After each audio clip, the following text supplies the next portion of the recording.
let me introduce my client, Miranda, who has been working with me for 3 or 4 years now. Almost 4. Almost 4. We're almost our 4-year anniversary. Yay! That's so exciting.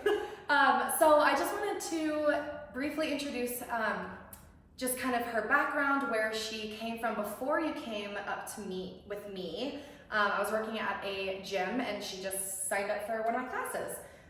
So what did your life kind of look like before that, and what made you join the gym and be like, okay, I've got to start a class? So the gym I had joined, honestly, was, oh gosh, probably 8 years prior. I mean, it was one of those things I'd always had a membership for, and just would go sometimes and then wouldn't go, and then work obligations would come up, and then you wouldn't go, and then I'd have options of certain classes that I liked, and then just completely stopped, fell off, kind of the earth, if you will, when I had my son. So like learning, navigating newborn, trying to just figure life out again. And then, let's see, he was 3 and COVID kind of hit, and that, that week of COVID, and it was just really uncertainty, and I think everyone kind of stress ate a little, kind of during that whole period, and then you realized, you're like, oh my gosh, I just gained 10 pounds a week. And at that point I was like, okay, I need to get serious about this. And there was a program, super simple, trying to get into and get involved in, and I was like, okay, let's give this a whirl. It was 30 minutes, I think, 2 times a week. Yep. And I'm like, okay, well, this could be a start.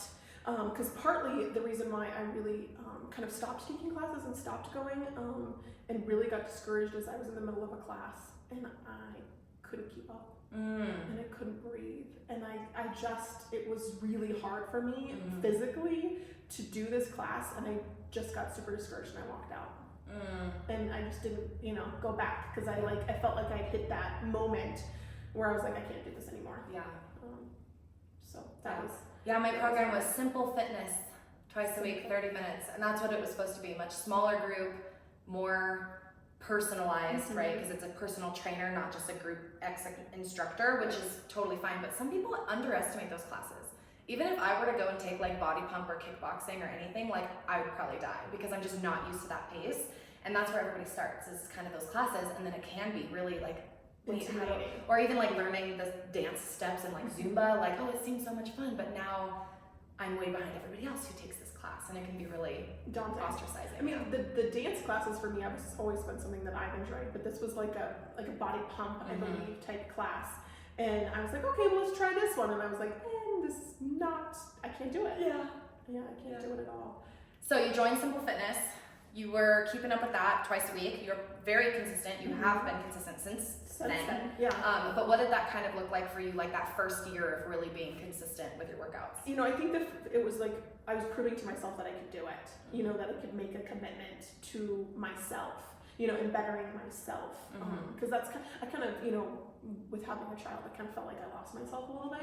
Yeah. And was putting everyone else's needs above my own. And so then I finally was like, no, I need to put myself first, because if my cup is full, then I can fill everyone else's cup, but I can't do that if mine isn't full. So that was one of the, the ways I had started. Yeah. And my weight has always been a challenge for me. Yeah. Always, on the bigger side of things my whole life. My family is not very active at all. Definitely, I am very much one of the first, active people as far as regularly exercising. Diet, in a family standpoint, was okay. Wasn't the greatest, wasn't horrible either. We all had our moments, but so I always felt like my diet was okay. It wasn't horrible. And then, but I would look at these people, they would be incredibly skinny, and they would eat like crap. And they would almost get skinnier, eating the crap that they were eating. Yeah. And I would look at a cookie and gain 5 pounds. I just couldn't understand why it was like that. Yeah.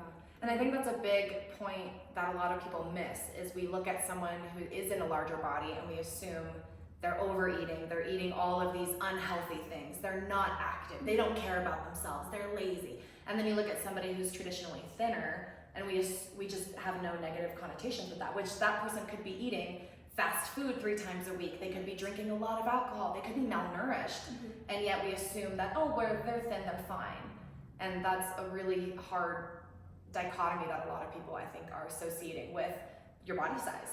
So what did you kind of, did anything else change when you started doing Simple Fitness twice a week? What else did you kind of change in your life, if anything? Well, I think I really, I definitely focused on my sleep. My sleep was better. I think, being physically active was helping that, get quality sleep. For whatever reason, that correlation of just, exerting energy made my body want to, sleep better, in order to restore everything. And so I definitely noticed an increase in my sleep. Working, my diet, I liked to think at the time that it was okay. It wasn't horrible. But then we did that for, I think we did Simple Fit for like a year. I think maybe 6 or 9 months. But then I moved up to that. Like my stamina really got I kind of hit it. 30 minutes wasn't enough anymore, and so I craved more. I wanted more. Yeah. So then we moved to 3 times a week for an hour. And that was where my hesitation came in. I was really nervous to take that step up with you because I just was like, oh gosh, it was like flashbacks to that class that I wasn't going to be able to do it. Yeah. Like the capacity wasn't going to be there. Yeah. And then at that point, I think there was 7 or 8 people in that class. And I just remember there was one gal, she was super tiny. And she could lift some weight. I was really impressed, on the amount of weight this woman. She could almost lift more weight than what she weighed. And I was like, if she can do it, I could do it. Yeah. And so then I kept, she was my goal. I kept looking at what weight she was picking up to see if I could do it. And I'm like, okay, maybe I could do it. And, and maybe I, could do that. And then there was another gal in there who, they matched weights pretty regularly. And it's amazing now, almost 4 years later, I'm double her weight sometimes. Yeah. What I can do. So that's been really, I don't know, a good milestone. It's kind of upping, always constantly upping those weights. So when you went into this class and you started looking at weights and, okay, what is she lifting? How can I lift? What was kind of your purpose and your idea of when you walked into that workout, what was your mission? What was your goal for those workouts? I think the goal was just to get through it. Fair. Okay, I can do this. It's not going to be that hard. I mean, I remember some of the warm-ups were, I felt like, oh my gosh, if this is the warm-up, what is the workout going to be? Because I'm dying. And I don't know if I can do that. And I look back now on some of those exercises that I couldn't even do. I couldn't really do, I couldn't step up on a box. Or the tall box at least, without having something to hold on to, and help myself down. And I could probably jump on it now, and be completely, not worried. And so that kind of progression I really enjoyed seeing. But then I was getting that progression, I was seeing that progression as far as weights and endurance, but I wasn't seeing it on my body. So you saw the performance improve, but yet you're why do I still look the way I do? Why am I not losing anything? Inches? Yeah. I mean, realistically, yes, I was losing inches, but it didn't seem like that to me. And then why wasn't I losing any weight? Weight was stagnant. Yeah. So were you tempted to just throw in the towel? No, okay. I was really tempted to figure it out because, everybody makes it this easy. It's so easy to lose weight. Why can't you just stop feeding yourself? Why, you're exercising. Why can't you just do it? And I would tell people that I had a personal trainer and they would look at me funny. And I would tell them that I have been religiously going to my personal trainer for 2 years, 3 days a week. And they would look at me like I was crazy. Yeah. I mean, or who's your trainer? Fire her. Yes and no, right? They're like, you don't look like that. You don't look like that person at all. Yeah. I mean, and even to this day, I'm like, do I seriously look like someone who's been 4 years now, 3 times a week? I mean, with a personal trainer. Yeah. An hour. Yeah. And people are like, kinda. And I'm like, well, if you saw before to after, yes, you would say that. Yeah. But if you just looked at me right now, you might not, say that Yeah. or see that. Because we do have that idea of if you're fit, you have to look fit. Right. And a lot of my clients over the years, like some of my strongest girls were not your traditional muscular, thin bodybuilder looking girls. And I'm like, you can bust out some deadlifts, some kettlebell swings, some box jumps. Like you're fit, even if you don't look traditionally Look fit. like you should, yes. Yeah. Yeah. So what was your, you kind of worked for about 2 years, and then you said to me, I'm gonna do weight loss surgery. Yeah. And what was that kind of experience coming to that conclusion? I know that you had been maybe researching it and kind of thinking about it for a couple of years. What did that kind of process look like to where you were like, yes, I'm doing this, I booked the appointment? It was really interesting. Where I had worked, someone had come in and she looked 180 degree different. And I thought it was her hair, to be completely honest with you. And I was like, you look amazing. Like, did you change your hair? Like, what did you do? And she goes, I lost 100 pounds. And I said, what? How? How? Yeah. How on earth did you lose 100 pounds? Like, because I myself would like to lose 100 pounds. How did that work? And she was like, oh, I got weight loss surgery. And I was like, what?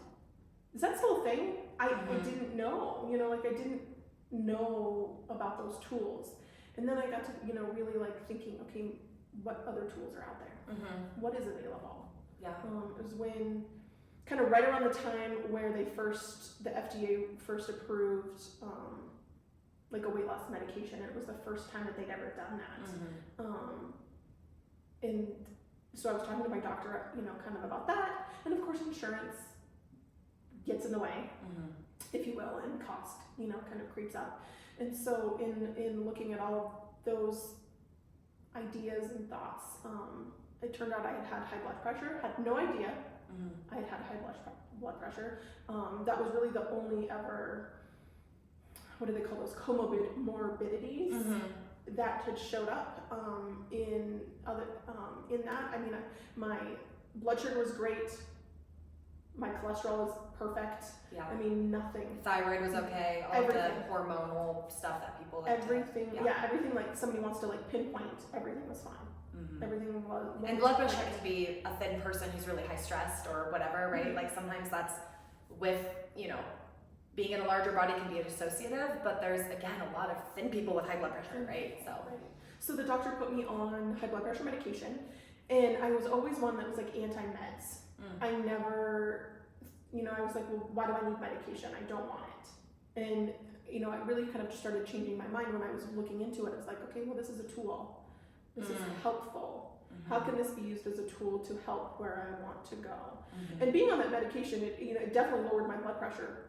And honestly, I didn't feel any different. So then I was like, okay, well, what is this really doing? So her goal was to get my blood pressure under control before we kind of started anything else.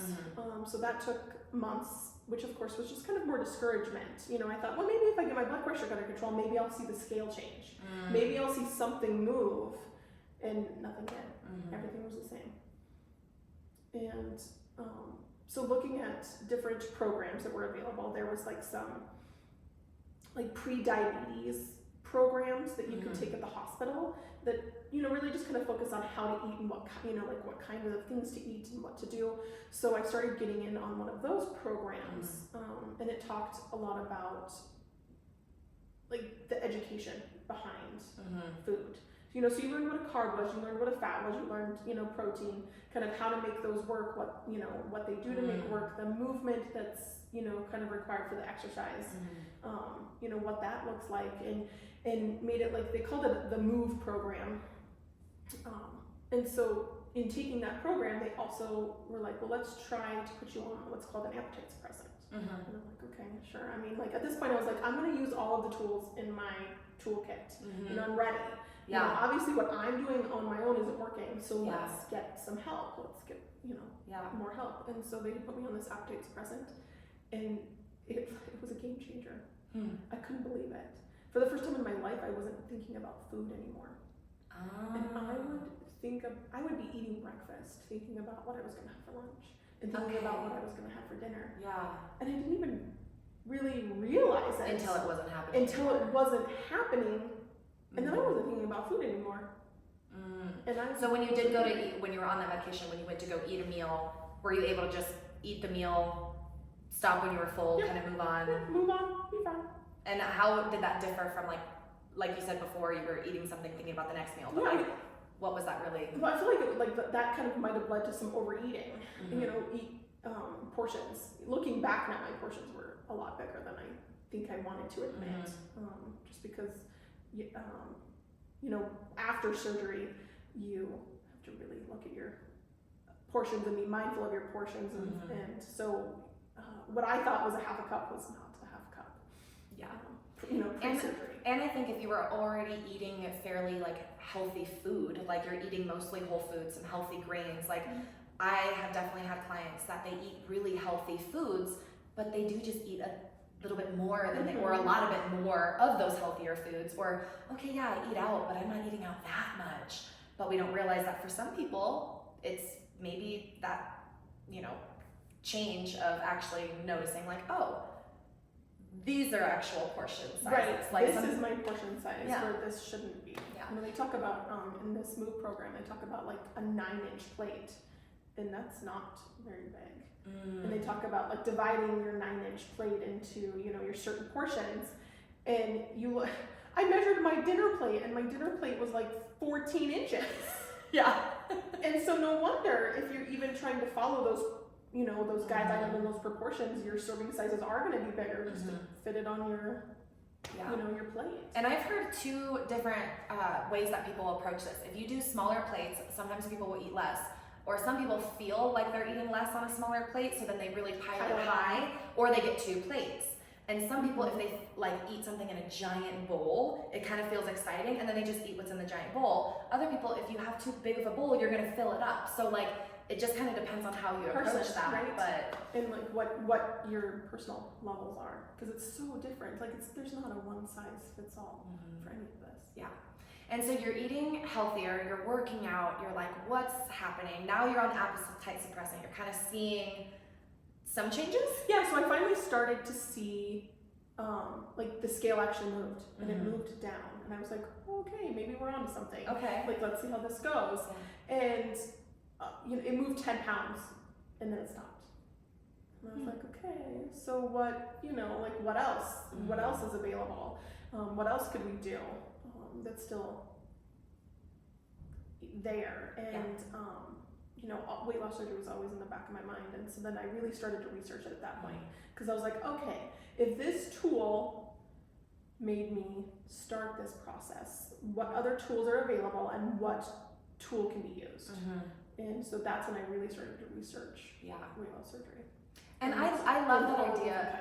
Yeah, of calling it like a tool, because I think it does get this nasty reputation of, I think we always associate like in the 90s, like liposuction or something like that. But there's lots of other medications and interventions that when you have already kind of checked off diet and exercise, okay, now what, right? Like, I've done that, right? So what was your leading up to, you know, what did you have to go through to actually get this surgery scheduled? It was I had to be in that program, that MOVE program, for about a year, to just kind of prove that we, you know, that I could stick to it, and commitment, because that's what they really wanted. They wanted to see that commitment. They didn't want it to just be a 30-second decision of this is what you're going to do, because they had done the research and the long, you know, the commitment is what's there, you know, and calling it a tool, it's not the easy way out by any means. And that's what they didn't want people to realize, that it is the, you know, it's not the easy way out, because you can regain all of the weight, and it can happen. It's not something that once this happens, you can never have the possibility of regaining weight, because it's there. It's always there. So it was really like a mindset change, and learning that relationship, you know, and ensuring too that, like, you know, I didn't have any food disorders, you know, as far as like anorexia or bulimia or binging. Binging was a really big one, that they really just wanted to make sure that there was no history of. And if there was a history, it's not like you couldn't have weight loss surgery, but you needed that binging capacity, you know, kind of under control. Because that would be a big deal with weight loss surgery, right? You have to really be mindful of portions, and if you haven't worked on that psychological side of binging, which binging is different than overeating. Correct. A lot of people overeat, but binging is specifically like I am out of control, and you almost feel like you're compulsively eating versus just having a big meal. Right, exactly. Having a big meal 3 times a week is not binge eating. Mm-hmm. You know, yes, binge eating is like feeling completely under control, and thankfully I didn't have any of that, Yeah. which was really nice because I couldn't imagine adding that level of complexity to it as well. But it's just, it's like kind of you're healing that relationship, right? And then one thing I always said, you know, I was a former smoker, or I am a former smoker, and it was super easy for me to quit because I never picked up a cigarette again. But it wasn't, you can't quit food. Yeah. You know, you can't just not put food in your mouth. Yeah. So you have to, like, that's been the hardest, is trying to like kind of retrain what does my body need, but at the same time, like, this society, food is around everything. You celebrate with food. You know, you have all of these things, like, and I want to be mindful of it, but I also want to celebrate as well. You know, I want to eat the dang cake, as you say. You know, like, but at the same time, I don't want to be like, oh, I can eat the cake, but eat the cake every day. Mm-hmm. Or all of a sudden I'm eating the cake and now I'm gonna have half the cake because, again, that psychological aspect of it. Yeah. Really interesting. The other day, I had a cupcake, and it was not good. And prior to surgery, I probably would have ate the cupcake anyway. You know, like, oh, this isn't really good, but I would have eaten it anyway. I took one bite of it. It was not good, and I was like, I am not wasting my stomach room for this thing. Yeah. And you're able to just let it go. I was able to let it go. Which before I was like, oh, I would not have let it go. Yeah. I would have just ate it just to eat it anyway. Yeah. I think that's definitely common. Yeah. Or people who want to clear their plate because they don't want leftovers, or they've been trained to have to finish everything. Yes, absolutely. I mean, like, I was definitely part of the Clean Your Plate Club, for sure. And I noticed, even with my toddler at the time, I would feel pressured to clean his plate when he wasn't done with it. So not only was I cleaning my plate, but I was like finishing his food, because like throwing away food was just, you know, the starving kids in Africa. And like, so finally I had to just really understand that it's okay. Yeah. It's okay to let it go. Yeah. It's fine. Yeah. And so learning that method as well, you know, and then trying not to let my teach my son that either, you know, those feeding cues and watching his feeding cues and learning those for myself again. Yeah. Has been really interesting. Yeah. I think we forget that as babies and as children, we do pay attention to our hunger and fullness cues. Babies know when they're hungry, they know when they're full.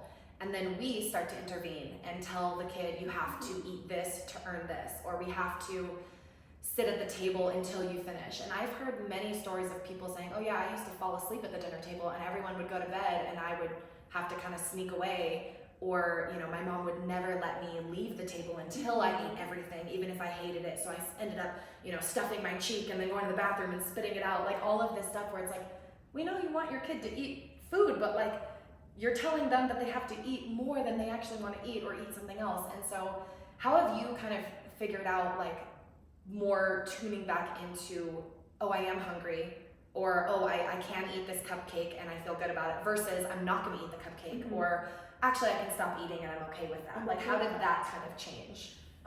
You know, I definitely, post-surgery, that really changed. So after surgery, you're so restricted on what you could have. I could have one protein shake for an entire day in 2-ounce segments every couple of hours. And so you're just kind of like, I mean, it's letting your stomach heal. So the surgery I had was the gastric sleeve, and so they took out like 2/3 roughly of my stomach. So I still had a lot. Some people don't.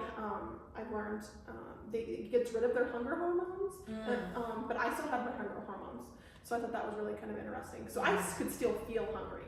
So I would be hungry. I would drink my little 2-ounce shot, if you will, of protein shake, and that would get me through just fine. And then about 2 hours later, I would start to feel hungry again, and I'd have my little 2-ounce shot, and I'd be okay. And so then building on that and introducing foods, and with weight loss surgery, they really want you to prioritize your protein first. So it's learning those proteins again. what are good proteins, what are not the greatest proteins, what are easy digestible at first, what need a minute to take to digest. Yeah. Like the first time I ever had steak after surgery, I legitimately thought I was gonna like not make it because it was just incredibly hard to digest. So did it help you kind of view certain foods a little more objectively, or a little more like, okay, this is the component of this food. It's not good or bad, it's just the chemical component of this food and how it's going to react in my stomach. And how it's going to work, and what should I potentially pair it with, and why shouldn't I pair it with this, and kind of, you know, it's all subjective too, because I was of course on, you know, different social media platforms and looking at what other people were doing and reading about, you know, what they were eating compared to what I was eating. And I was like, well, that does not work for me. And then I really realized it's so individualized, and it's so just specific to who you are, and what works for you might not work for someone else, and that is so frustrating. And I think that's what people need to realize too, when you see a lot of things online, like, oh, I've lost 50 pounds doing this, you can too. It's like, well, maybe your methods worked for certain people, or you or yourself or something, but there are so many different factors, and you have to kind of honor that, right? And honor the fact that you eat differently than other people, and your digestive tract, you know, obviously food is digested, we're all human. However, some carbs are gonna be harder to digest for certain people than others, or however. Some vegetables even, you know, for that matter.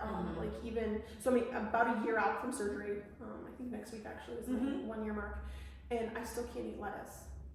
Or like spinach or lettuce and kale, like certain cabbage. cruciferous vegetables are really hard to digest. Like if you eat a whole bowl of broccoli, you're gonna be bloated. Yes. But people don't realize that. Yeah, they don't, yeah, and it's just like the way, you know, your body digests it. And it's absolutely different in the raw form versus a cooked form of, you know, that digestion. So I can have cooked spinach, and that's fine. I can have cooked cabbage, and that's fine. But raw, it's not happening. Yeah. It's just, and it doesn't feel good. I mean, it's not like anything happens. It's just, you know, you just don't feel. So do you feel a lot more like just in tune with that, right? Like it's less mindless, it's more intentional in general, and just more like, again, you can kind of experiment with those different foods, and it doesn't throw you off, it just gives you more information, essentially. Exactly. And then learning those cues, you're learning those hunger cues, and learning the fullness cues. I think the fullness cues has actually been the hardest, you know, than the hunger cues. Because you're also too with your hunger cues. Am I really hungry? Am I thirsty? Or am I bored? Am I stressed? Right. Why am I thinking about this food? You know, or if it's a specific food too, like why do I have a craving for this? Why? You know, what's, you know, trying to like just see. I mean, and sometimes there is no answer. Sure. And so that can be hard too, is understanding that there is no answer. You know, when you're trying to figure all of this out. But then, you know, the fullness cues has been really, as I've progressed and my stomach capacity has increased, has really been unique. You know, to try to figure out and try to be like, okay, I'm okay. Yeah. You know. And that's something that's interesting that you said too, was some people's hunger hormones go away after surgery and some people's don't.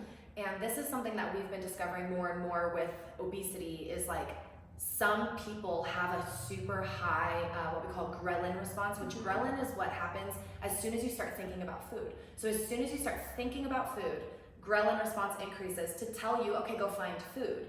And when you start eating, your stomach expands, the ghrelin kind of goes down, and that's how we understand if we're hungry or full. And some people, they find is that ghrelin response is in overdrive, essentially. So you're never satisfied, or you're always hungry, you're always thinking about food. Always thinking about and who knows what, you know, did the chicken or the egg come first? Who knows? But they do show like, okay, some people have a really high drive to go find food, and other people don't. And that's a very interesting thing, because it's like, well, even after surgery, we've shrank the stomach. So essentially, as soon as you eat food, it expands. That's what tells your ghrelin to shut off. So if some people's just shut off almost, and some people's don't, that's really fascinating. It is fascinating. Yeah, absolutely. And then, you know, like the people are like, oh, I forgot to eat today. How? Like, how on earth did you forget to eat today? Like, that's just, it's not in my body to do. Yeah. And I think that's another thing, is that you always assume, again, like, oh, if you're overweight or you're in a larger body, like you're constantly eating, you're just binging, you're eating so much food. But yet, thin people can do something just as unhealthy, either not eating, or thin people binge a lot too, and yet they don't gain 100 pounds. Right. Right? Like, where is that? What's happening? Right. And why is it? And what's the answer? You know, everybody wants this magical answer, and it's just not there, and it's frustrating. Yeah. It's so frustrating. Yeah. You know, and there are obese people that, of course, don't care. But the majority of obese people that, you know, I've actually had conversations with, we're all very, very in tune with what goes in our body, and we're very aware of our statute compared to someone else. Yeah. And it's not because we're lazy at all. Yeah. Like, we're just trying to figure it out because for whatever reason, it's just not working. Somebody said too that, you know, obesity is a disease. And so it's trying to utilize all of those tools for that disease. And that was one thing I really had to like understand and comprehend and accept, that it is a disease. It's not just... And it's not something personal that you did wrong. Exactly. I think that's, again, everyone assumes, oh, you're not doing the things that you need to do, and we don't realize only about 20-30% of our health is actual, like, our behaviors. And then when you improve those behaviors, you stop smoking, you start working out, you're eating healthier, and then nothing happens. Nothing happens. It's like, well, does that mean that diet and exercise doesn't work? No, because it's all of the tools, right? It's all of these tools in this toolbox. So utilizing all of those. And Kayla, I could not imagine not working out. Yeah. So let me ask you, would you still be working out even if you didn't lose any weight? Because for me, I feel better when I do it. I sleep better when I do it. And, you know, I love getting stronger. I love the idea of getting stronger. Would you say that your confidence, even before surgery, would you say your confidence in the gym, lifting heavier weights, oh, I can do this, I can make it through an hour class, how did that transfer maybe to other things in your life? Oh, I think just determination of okay, I can do this, you know, and that's another thing too, like as women, I think we really want to fill other people's cups up, but you don't realize your cup is empty. And so, like, it's okay to take time for yourself, and it's okay to do things for yourself and better yourself, because if you yourself are bettered, then I'm going to be a better mom, I'm going to be a better wife, I'm going to be a better employee once I do these things for myself, as opposed to just give. And then you resent everybody and Absolutely. everything around you. Right. But it's like, it's okay to take that time for myself. And so that's what's really been helpful, is I've understood it's okay. I can do these things for myself on top of, you know, my health, my exercise, you know, my future, and what that looks like. Yeah. So just to rewind a little bit, after you got surgery, how was that like first week? Because you flew out of state, got the surgery, had to do kind of all this like they made you do 2 or 3 psych evals. Yep, I had to do lots of 2 psych meetings. evals, you know, colonoscopy and an endoscopy, and all of these different meetings, and it was a lot. Yeah. It was a and lot, I like you especially said earlier, it's not the easy way out. And I think that's, it's cheating. And even as a trainer, I think it's really interesting to have a client who, like, my job is to help you lose weight, but yet she's doing all the things, but yet she's not losing weight. And that can feel kind of embarrassing for a trainer, of like, well, like, how do I get this person to their goals? Like, and I've just had to be okay with, like, you know what? My job is actually not to help my clients lose weight. It's to help them do the habits that are going to make them healthier regardless. And then kind of having somebody that's like, you know what, I'm going to go through weight loss surgery. Like, now what's my role? Well, my role stays the same. It's to support you and still just show you the tools that I have, which my tools are nutrition and exercise. A doctor's tools are going to be different. And you can use all of those tools. and even, I think your tools have stayed exactly the same. You know, one thing in particular that you've done that I've really benefited from is like the measurement form of everything, you know, and videos and pictures. Because you've told me before, like, hey, look at this picture of yourself, and it's like, I personally don't see the difference, and you're like, Miranda, how do you not see this difference? And it is a little bit of a distorted view of yourself, for sure, but it's also like, wow, you know, like, you actually sit back and look at some of those, you're like, dang. Or, you know, I've lost 10 inches in my waist alone, and so taking that measurement tape and pulling it out 10 inches and looking at yourself is like, holy cow.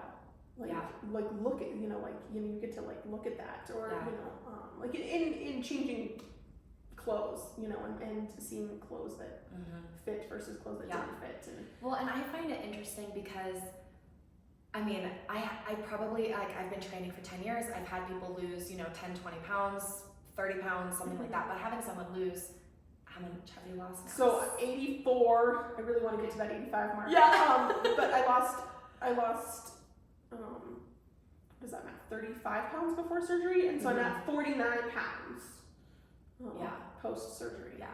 And I heard the more weight you have to lose, the more you're going to lose. Whereas, like, if you don't have that much to lose, you don't lose as much as other people do. And certain types of surgery, they have different results. So I was only ever projected to lose like 20 to 30% of my body weight. And honestly, I've never done the math, but I think I've lost more than even the 30%. Yeah.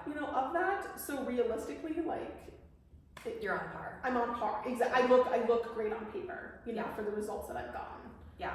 Now there's some people though that have the exact same surgery I do and have lost 150, 200 pounds. And it's like, how? Yeah. How? And once again, it just goes back to everyone's individual pieces. Yeah. And I think it's really cool to see, like, as you've lost weight, I can see muscle definition. Oh, yes. And I think that's a big thing is a lot of people, if they're not lifting weights, they lose a whole bunch of weight really quickly. And then now they're building muscle, but you're in a deficit. So you can't build muscle if you're in an extreme deficit. So the fact that we built muscle beforehand, I think that's helped a lot. I think so too. Yeah. And I think that's helped, like you said, with that definition, because I can really see that now. Yeah. It's like starting to come through, and like that's been incredibly helpful, to push through. Yeah. And to see like my whole thing is I was so discouraged because I didn't see anything, no results. I mean, like I couldn't see my inches changing, even though they were, we were measuring, they were changing. I couldn't see it for myself. Like the scale wasn't changing. Like I personally didn't see any. Yeah. I would put in all of this effort, and what did I get for my effort? Yeah. Nothing. I think that's such a big thing, and it breaks my heart every time because I can see clients be getting stronger, being committed, and following through with what they said they were going to do, which I know is just psychologically so beneficial for everything else, right? You're building confidence, building the ability to believe that you can do things. But then when you don't see what your goal is, it's like, well, why work out? Why eat well? Why do any of this? If this isn't working, then why do any of it? Yeah. But I couldn't imagine stopping. Yeah. I really couldn't. Yeah. And I don't think I would. And then even a couple years ago, you were like, you're an athlete, and I laughed at you. I was like, no, I'm not. Like, you're crazy. And then you were like, well, listen, like, do you do this? Do you work out? Are you committed? Do you have this commitment to that? And you're like, you're an athlete. And I was like, oh, whatever. I'm not. But it is, I mean, it is something to be proud of. Yeah. And to work towards and to not give up. Yeah. And my goal always is to have someone walk into their workout, walk into the gym. And yeah, your goal can be weight loss. Your goal can be a certain aesthetic or a certain end outcome. But like this workout today, we're working on improving your Turkish get-up. We're working on learning how to do a box jump. We're working on freaking getting a pull-up. Like, I don't care what it takes. We're going to work on doing that. And I think even though I can support you in your goals of weight loss, my job is to make sure that you are showing up and that you have fun while you're there. Right. And I think that's a hard thing for trainers too, is like, if you come to me like, well, I want to lose weight. And it's not working. It's like, okay, well, how do I motivate this person to keep working out even if they don't lose weight? Because it does have all these other benefits. Right. And if you stop working out, then you're probably not going to lose weight anyway. So it's like this weird tandem balance of we want you to work out, but we want you to do so in a positive, I'm enjoying this, I have something to work towards. Well, and just the confidence too in a gym. Now I'm not scared to go to like the meathead side of the gym. I'm still a little like apprehensive and nervous because of like, still some of the looks I get, are like, why are you here? What are you doing? And then like I'll get done and I'll get like thumbs up from people, or I'll get, like, hey, like, the head nods, from people, and it's like, oh, you doubted me, but I did it anyway. Yeah. And I just to like briefly go on a little tangent, I have a friend who, whenever she sees like somebody who's like outdoor running and they're not a traditional runner's body, she'll go, oh yeah, you're doing it. And it irks me because you wouldn't see a bodybuilder working out and say, wow, you're doing it, good job. But you see somebody who doesn't look traditionally like that in the weight room, bench pressing, squatting, doing pull-ups, and all of a sudden people go, oh, good job, glad you're here. And you're like, I've been here longer than you have. Like, Right. Like, But we don't do that to someone who's in a thin body who's working out. It's like, oh yeah, of course they work out. well, and it's really interesting. I've definitely seen even a shift of people's attitudes towards me.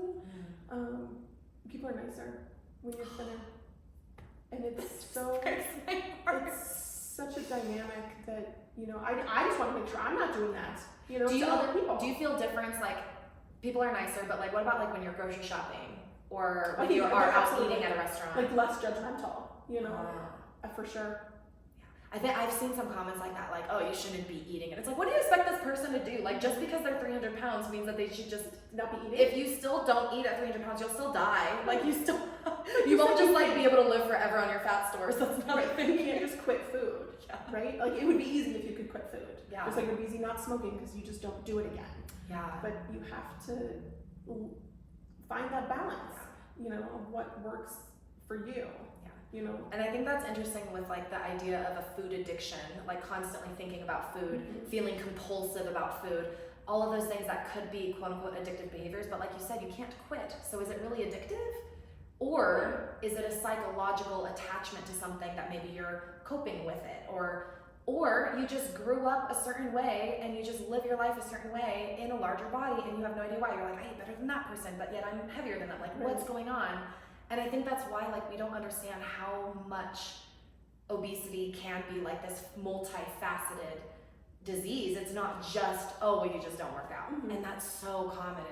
And it's so frustrating, because people are like, it's just easy, just do it. Yeah. Or those people too that it's very easy for them to lose 5 or 10 pounds, where I fluctuate 5 or 10 pounds. Yeah.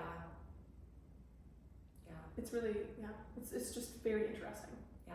So what do you say so it's been about a year. Yes. Been about a year. What would you say is the biggest, like your next big goal for the next year? How are you going to continue the momentum, so to speak? I just am really going to continue being, first of all, committed to working out. I've been upping that intensity, instead of, so I see you 3 times a week, but then I also go an additional day, by myself. And I definitely want to continue that momentum. Yeah. Just because for one, I feel better when I do it, but then I also want to it's something that I'm never going to not have to work on. I'm always going to have to work on it, of like those hunger cues, those satiety, cues, trying to figure that out for myself. Yeah. And just work towards that. And it would be nice if I could lose some more weight, just because of that societal norm, and that your healthy BMI range of, where you're supposed to be. It would be nice. Is it going to be, am I going to hurt myself or be discouraged with myself if I don't? No, but it would be nice. And I love that because that's really my goal with most of my clients. It's like, okay, the weight loss can be there. We want to have weight loss. Awesome. I'm going to support you in that goal. But again, my goal is that you just develop the habits that are still going to benefit you even if you don't lose weight. Right. And will most likely lead towards that way. But it kind of takes a little bit of that pressure off. Like, okay, that is my goal. We can still work on that. We can still be conscientious of it. But I'm still going to come to the gym. Right. And I'm still going to pursue this lifestyle. Right. And how would you say your relationship with like how you show your son like what healthy living looks like, and did you ever explain to him like that mom was going through surgery, and like how did you explain that to him? It was really basic, in that explanation to him. And then everybody would always be like, well, what's your goal? Like, what are you working towards? And I said, I want to be healthy. I want to be present. Like, that's what I want out of my life, is I want to be able to get on the floor with him and play. I don't ever want to not be able to get on, get up and down and get off the floor. He is an incredibly athletic child, and I have to book it to keep up with this kid, in a race. And I'm always gonna want to be the one, to beat him, or to at least match him. I know you said that you had like a sprint race with him the other day. Yeah, and it shocked me how fast he was, because I wasn't necessarily prepared for that. But I'm also thinking to myself, like, I can get faster. He's gonna get faster. I'm gonna get faster. I want that for him. But then also, from a food perspective, like working with him, I don't, definitely not part of, clean the plate is not your not in our, family repertoire anymore. Yeah. But also, like taking that approach with him, we call it growing food. Mm. Like you need to have growing food first before you have like dessert. Yeah. And then two, you don't get dessert every day. Yeah. Like it's not an automatic after dinner you don't always get dessert. Yeah. But when we do, we do. Yeah. Yeah. And it's fine, you can have it, but I just don't want to get into like, I don't want you to start expecting after dinner every night you're gonna get dessert. Yeah. Because then you get in that habit where you think you need it. Yeah. Whereas, like you can have it, but it's okay not to. Yeah. And I think that's great because there are a lot of families that are zero dessert, right? Like no sweets in the house, no sugar. And then there's other people that always have it available, or always after dinner they have dessert because they're trying to maybe be a little bit positive, but then their child either waits it out, right, and like doesn't eat dessert or doesn't eat their dinner because they know they're gonna get dessert or whatever it is. But you've kind of made it like, no, it's a part of our week, but it's not a part of every single day. Right, every single day after every meal. Okay. But then also trying to word those like, okay, you need growing food. Yeah. Like, and explaining what the food does for you. Like we Right. need protein to make our muscles big, or we need carbs to give you energy so you can run fast, and that idea and that like teaching him that way has, I think, helped. Yeah. Definitely has not helped his pickiness. He's a very picky child, but I think we'll get through that in other ways. Yeah. But reaching for, instead of be like, well, what do you want for a snack? And he'll say a cookie, and I'm like, and I'll give him that look, and he goes, okay, well, what about crackers instead? Or how about a cheese stick instead, or a yogurt? And I said, that's a better selection. Yeah. Like, why don't you make that selection? Yeah. And I like the adding in. So sometimes it's like, okay, yeah, we're gonna have a cookie, but we're also gonna have an apple slice and cheese sticks, and like serving it kind of together. Because one, that's gonna last longer, right? Otherwise, you have one cookie, you want 5 more because you're not full. Add a little bit of protein, a little bit of veggies. And then who cares if they eat the cookie first, too? Eat the dang cookie first, but you're gonna have all of the other And I things. find most kids actually end up, especially the more that you do this, most kids end up actually like eating the apple. And they'll pick the apple. Yeah, and they eat, again, kind of like speaking kind of neutrally, okay, you're allowed the cookie, but also like, we need a good, real filling snack, how about we do this instead? And then later we'll have cookies or whatever. Like just kind of having that options and explaining like, again, kind of what you said, like, why do we need this food now, right? You can have the cookie because that's just nice brain food, it tastes good, it's fun, we're celebrating, but also like, you need the growing food, right? You need the nourishment, so to speak. I love that. I love that. Anything else that you would maybe give, like if you had to narrow everything down to like anybody that's maybe thinking, like frustrated with the process, doing the diet and exercise thing, maybe considering weight loss, or somebody who's really, really considering weight loss surgery, any of that, would you give them like a little tidbit of, what do they call it? Like advice or like a tip? I mean, I would just be like, don't give up. Okay. Like keep working towards that, and if it doesn't work, it's okay to change it up. Like and you don't have to feel like you're failing either. To change things. It's okay to pivot without feeling like exactly. It's okay to pivot, but it's not okay to quit. Okay. Yeah. I like that. Pivoting is fine. Just quitting is not an option. Yeah. And on anything, on diet, on exercise, whatever that situation might be. Yeah. And it's okay if you want to take a break, but don't quit. Yeah.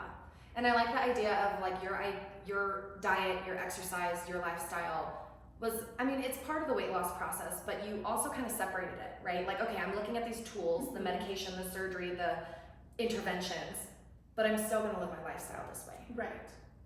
I'm still gonna celebrate. I'm still gonna go out, and to eat, but that it looks completely different. Yeah. Than it did. Yeah. And honestly, like once you were really like in tune to it, and you like what I thought I was eating healthy, I look back and I'm like, that wasn't really the best. I could have done better. Yeah. Our perceptions are so different. Like even people that think, like people will be like, oh, I eat like crap, I need to really work on this. And then I'll ask them what they eat and I'm like, that's actually not that bad. Like, what do you mean? Like you have oatmeal in the morning, you have like, and I don't know if you're just lying and what your perception is, maybe you're comparing your bad day to like the good day that you just told me. Or maybe you're actually eating a lot better than you think and maybe it's just too much or this, that, and the other. Or the opposite, right? Like maybe you're eating really healthy and you just don't really know what is or isn't considered, healthy. Yes, exactly. It's a process. It is a process.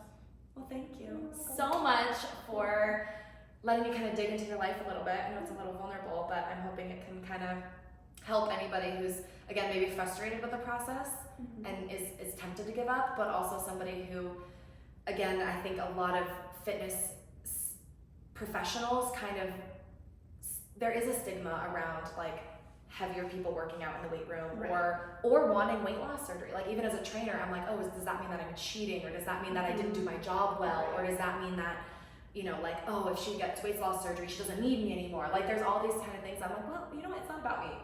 Like it is not about me, and it's not a reflection on me. No. And I think a lot of, because I've talked with trainers before of, oh, my client's gonna go get this, or she's gonna, and I'm like, you know what? Your job is to educate and support and hold accountability and teach. It's not to determine what their goals are. Right. And it's not to demonize other tools in the toolbox, right? And again, I think a lot of people, well, just diet and exercise, just diet and exercise. And when we really look at the epidemiology of obesity and the psychology of obesity and like what people really need, sometimes it's an intervention, and that's okay. You didn't do anything wrong. Yeah. But then once you have that intervention, you're not done. And it's not the easy way out. It's not the easy way out. You're not done. You still have to work, and you have to still work hard. I remember a couple days after your surgery, you were saying that you were kind of like, did I do the right thing? Like this is pretty painful. Like what the hell? Yeah, you know, like it was like I don't know, it was probably like 3 weeks before I was like, okay, maybe I did do the right thing. Maybe I'm not second guessing myself, because I mean, of course it's surgery. You know, like there was pain involved. Yeah. And pain management, and you're like, oh God, you know, second guessing yourself. Yeah. And then again, eating only a protein shake for like a month straight. A month straight, and you're like looking at this bottle, and you're like, this is all I get to eat today. Like, what is this? Okay. Yeah. I love that. Well, thank you so much for sharing, and you're awesome. Thanks. And cut.